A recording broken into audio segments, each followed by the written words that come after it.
Una-una, pakiilan mo ng ating first leader na natin yung sa natin ang ating mahal na si Ma'am Aileen Olivares.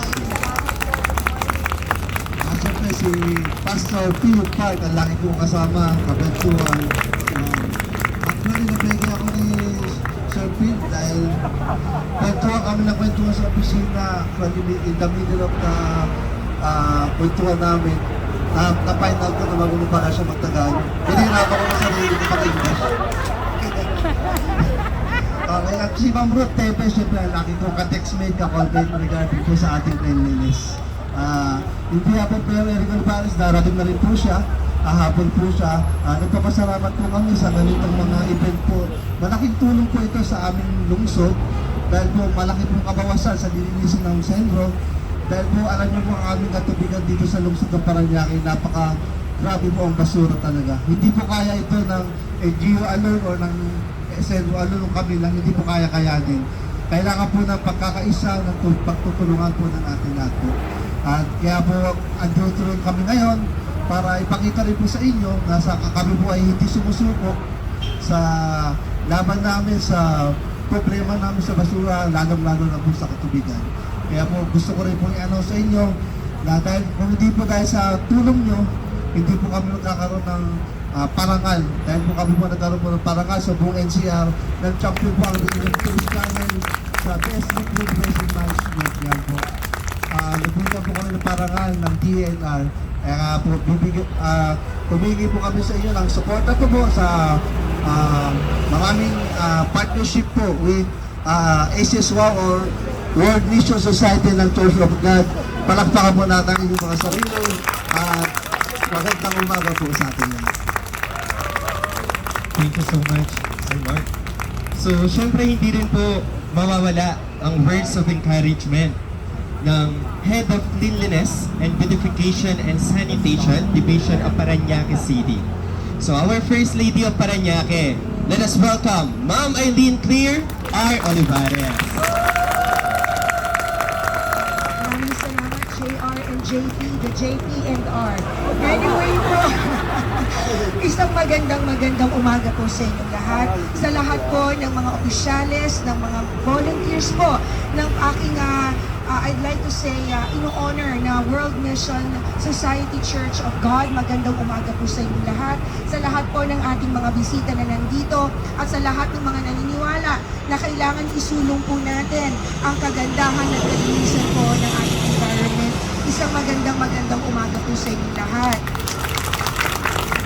Kanina po nabanggit po ni Pastor Phil. Pastor Phil, good morning din po. Sa lahat po ng 8 missionaries po from Korea, I'd like to say good morning to you. Kay Sir Mark Desa and Sir Ma'am Ruth, good morning to you. Again, I forgot that, sometimes it happens to me dahil medyo there are certain times po nagkakaroon ako ng senior citizen moment, nasisingit-singit natin yan.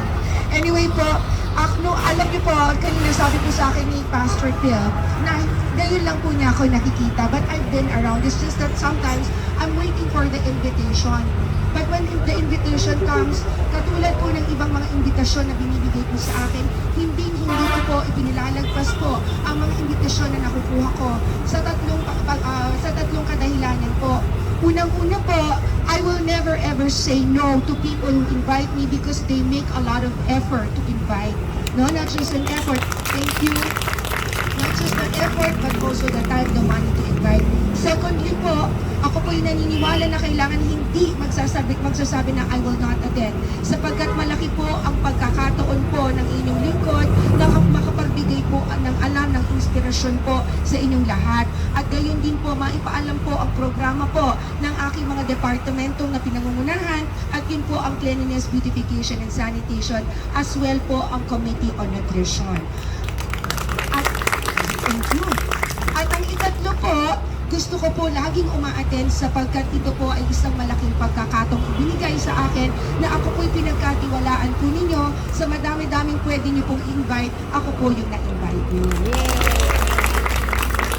Much more po, na ako po'y nabigyan ng pagkakataong magbigay ng inspirational message. Sapagkat sabi po ng secretary ko, ma'am, magbibigay daw po kayo ng inspirational message. Well, that is a big junior responsibility in my shoulder. Sapagkat alam niyo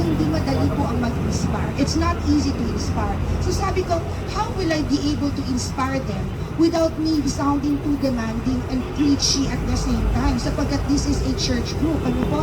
So sabi ko kanina, nakikinig ako dito kay JP and JR, sabi niya, your church is all about love. Tama po?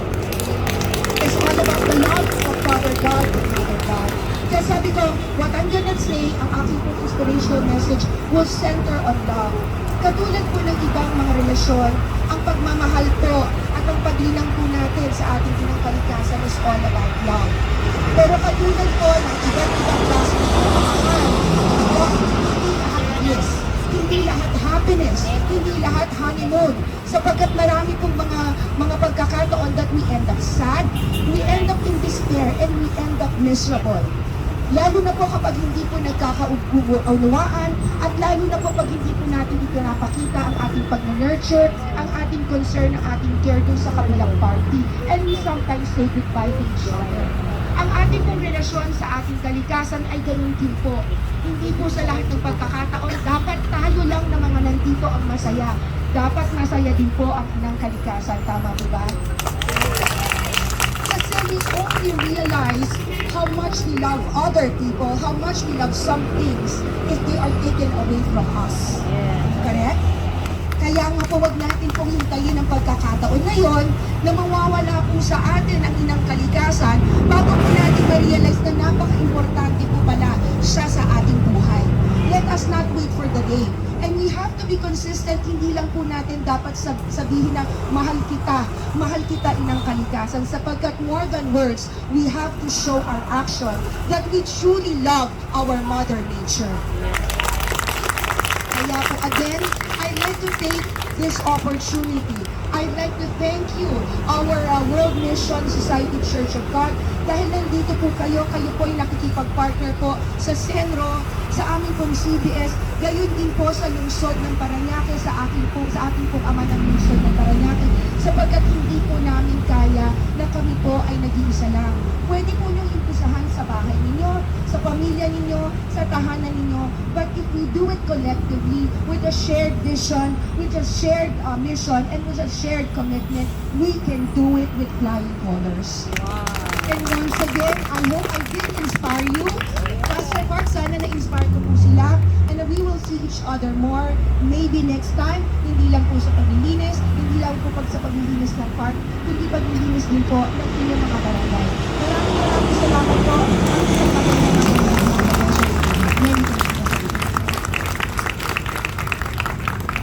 Thank you so much, Mama Eileen.